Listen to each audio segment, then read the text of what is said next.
Assalamualaikum warahmatullahi wabarakatuh. Perkenalkan, saya Toha Mahsun dari Universitas Trunojoyo Madura, Fakultas Ekonomi dan Bisnis. Di video kali ini saya akan menjelaskan mengenai materi tinjauan pustaka dari mata kuliah Metodologi Penelitian. Tinjauan pustaka pengertiannya menurut para ahli dari tokoh Creswell menyebutkan bahwa tinjauan pustaka sebagai kegiatan yang sangat penting untuk dilakukan dalam tahapan awal penelitian bahkan sebelum merancang proposal penelitian.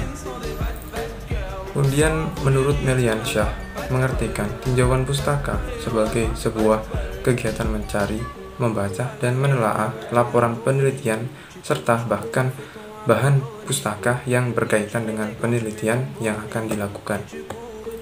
Sementara Gandas mendefinisikan tinjauan pustaka sebagai bab khusus yang membahas tentang kajian mengenai suatu teori terhadap judul atau topik penelitian yang akan dilakukan. Ia menambahkan bahwa tinjauan pustaka memiliki fungsi hipotesis atau fungsi menguji kebenaran teori dalam penelitian. Selanjutnya, pengertian tinjauan pustaka secara umum. Pengertian ini merupakan kegiatan peninjauan kembali atau review suatu pustaka yang berkaitan atau relevan dengan topik penelitian yang dipilih untuk skripsi. Kegiatan ini dilakukan untuk menugaskan batas-batas logis penelitian juga sebagai pedoman atau acuan yang peneliti untuk melihat kembali apa yang relevan dan tidak relevan bagi penelitinya.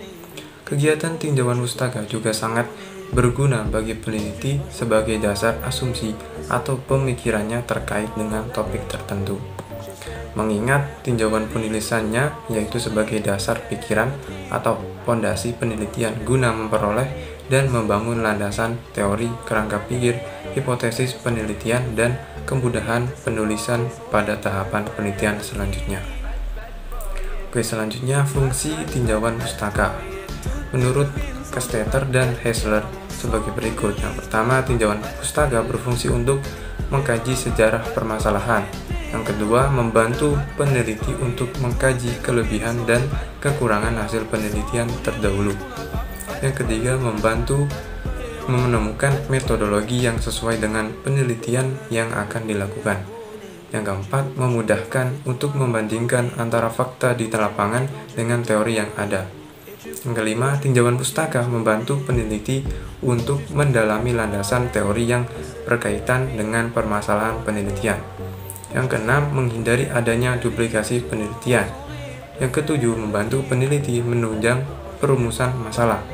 Yang kedelapan, membantu mencari teori, konsep, generalisasi yang dapat digunakan sebagai landasan atau kerangka teori bagi penelitian yang dilakukan.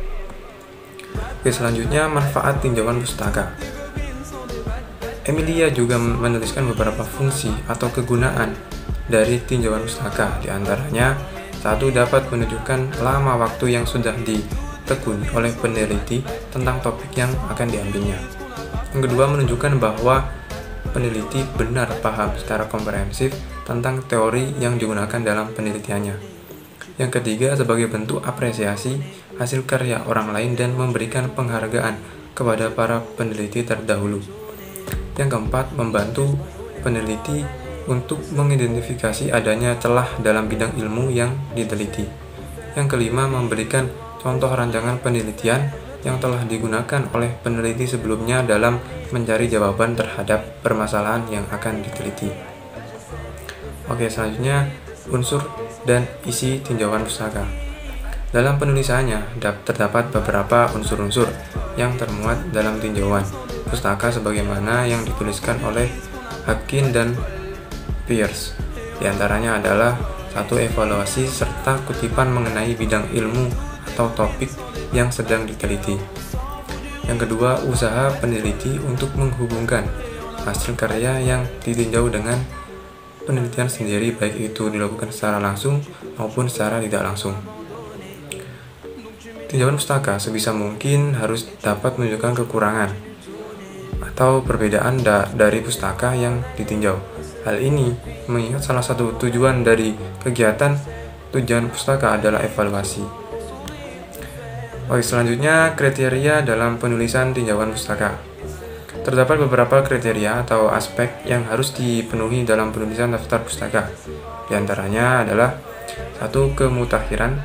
Aspek ini berkaitan dengan penggunaan sumber bacaan yang up to date. Hal ini mengingat sifat penelitian yang selalu berkembang seiring dengan berjalannya waktu. Yang kedua, relevansi. Aspek ini menekankan pada keterkaitan sumber bacaan dengan masalah yang diteliti. Tinjauan pustaka harus berkaitan dengan teori yang mendasari penelitian dan topik penelitian yang diteliti. Yang ketiga, bobot ilmiah. Sumber kepustakaan yang dicantumkan pada tinjauan pustaka tidak bisa dipilih begitu saja. Literatur serta sumber lain yang digunakan haruslah merupakan referensi yang memiliki nilai ilmiah dan ditulis oleh orang-orang yang memang ahli di bidangnya. Seperti itu. Kemudian yang keempat, aspek penelitian. Mampu menjelaskan dengan tepat hal yang menjadi aspek dari penelitian yang dilakukan. Mampu menjelaskan konteks penelitian serta mampu mengembangkan argumentasi yang kuat dan saling berkaitan secara rasional. Kemudian yang kelima, mampu menuliskan tinjauan pustaka secara padat dan kaya sehingga nantinya dapat meningkatkan literasi, bahan, rujukan, dan pedoman untuk memudahkan melakukan tahapan penelitian selanjutnya. Oke, selanjutnya cara membuat tinjauan pustaka atau panduannya. Dapat 5 langkah. Pertama, mencatat teori yang akan dicari. Kalian dapat mencatat semua informasi serta data relevan dalam literatur pustaka, teori, serta konsep yang kalian jadikan rujukan. Yang kedua, melakukan ikhtisar referensi. Setelah menuliskan poin-poin penting, kalian dapat mulai memahami intisari atau makna isi secara lebih mendalam melalui langkah ini. Pada tahap ini juga kalian sudah mulai melakukan kegiatan meringkas serta mengutip sumber-sumber. Kemudian yang ketiga, proses sintesis dan membandingkan. Melalui tahap ini, kalian mulai akan menyatukan dan membandingkan seluruh bacaan atau literatur yang kalian rujuk dan mengklasifikasikannya ke dalam topik yang relevan. Kemudian yang keempat, analisis terhadap referensi. Setelah melakukan analisis umum, kalian akan melakukan evaluasi pustaka atau bacaan secara lebih kritis. Pada tahap ini, kalian harus bisa menjelaskan gap atau celah yang ada antara penelitian sebelumnya dengan penelitian yang kalian buat. Oke, mungkin itu yang dari materi yang saya sampaikan. Kurang lebihnya saya mohon maaf. Wassalamualaikum warahmatullahi wabarakatuh.